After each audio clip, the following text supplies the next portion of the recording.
obvious edge of the map.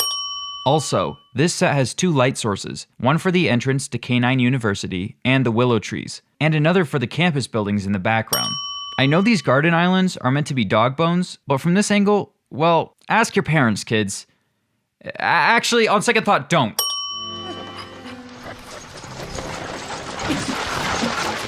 These planks are giving me serious deja vu. Also, the amount of space between these horribly crooked pieces of wood is enough for someone to lose a toe. Also, Pip's model appears to be floating. Also, the Foley used in the shot is of a dog's nails hitting the ground. Yet Pip's character model doesn't seem to have any.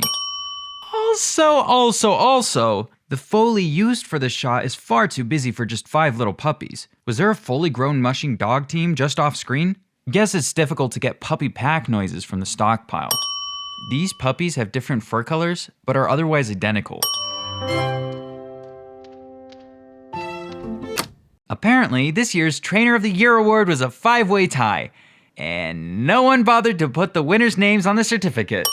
You're thinking of a veterans program, a program for veterans, not a veterans program belonging to veterans.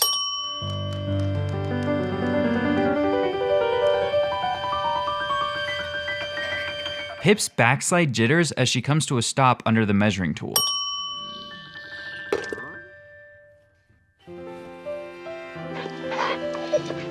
Pip goes from standing directly under the measuring tool to standing right in front of the trainer in between shots. Pip freezes for a few frames before the shot fully transitions to the title card. The Foley is of very poor quality and doesn't really match Pip's movements. This title card looks very amateurish. The dot on the eye looks nice, but the chalkboard effect on the title is not good at all. I'd wager it took maybe an hour or 2 of playing around with the stroke layer in After Effects. There's also no breathing room in between each letter, which breaks the illusion that an invisible hand is writing words on the screen. Notice how when the lowercase p finishes drawing, another section of the first half of the letter comes into view? The animators didn't line up the stroke layer properly. The lighting makes it look like several pups are floating. Also, Pip's jumps have little anticipation and feel slow and awkward. Also, there's no second hand on that clock, and it bothers me. When in the history of ever has there been a class that has fully participated in answering questions? Even honors or AP student classes have 10% participation. I know that digital matte paintings are less of a priority in these low-budget animated shorts, but this one is bad enough to be distracting. It looks like there's just a cloudy white void just beyond those windows.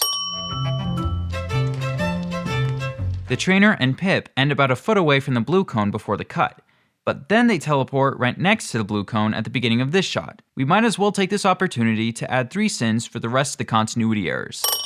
Also, the trainer's legs experience some inverse kinematic snapping here. The trainer clips a few inches into the poles before tripping on them. The trainer snaps forward twice at the beginning of her fall as well. Also, her expression doesn't change halfway through her fall. And the trainer broke her arm. This is human abuse, and I will not stand for it.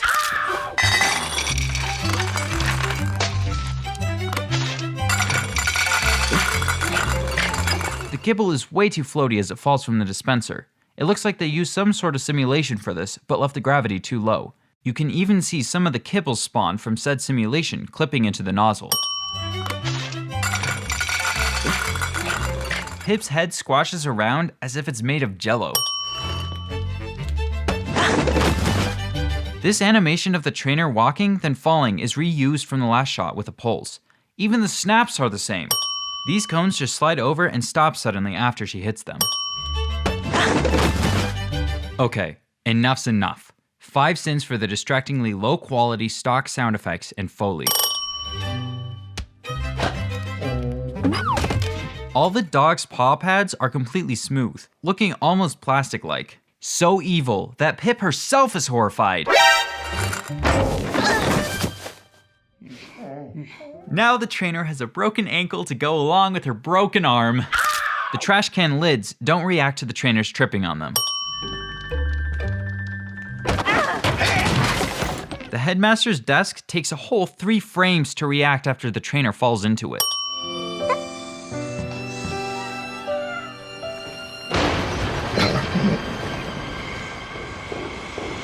There are very conveniently no other construction workers around, which would almost never happen in a real work environment. OSHA strongly discourages working alone on construction sites in a high-risk environment where the public is present, and this is definitely that type of scenario.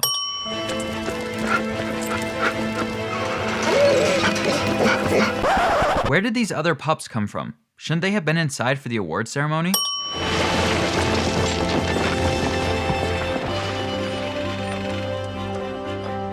This woman's movements are very linear, awkward, and don't flow properly. And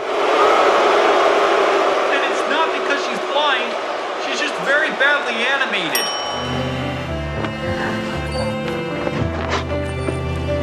For one frame, the knot of Pip's cape flies off as its own entity. It also folds into Pip's trachea on another frame. The headmaster's suit folds awkwardly. In conclusion, this video is heartwarming and highlights the very important service that guide dogs provide. The video was endearing and educational, and despite some lighting, texture, and general animation errors, it does a serviceable job of spreading awareness about the importance of guide dogs.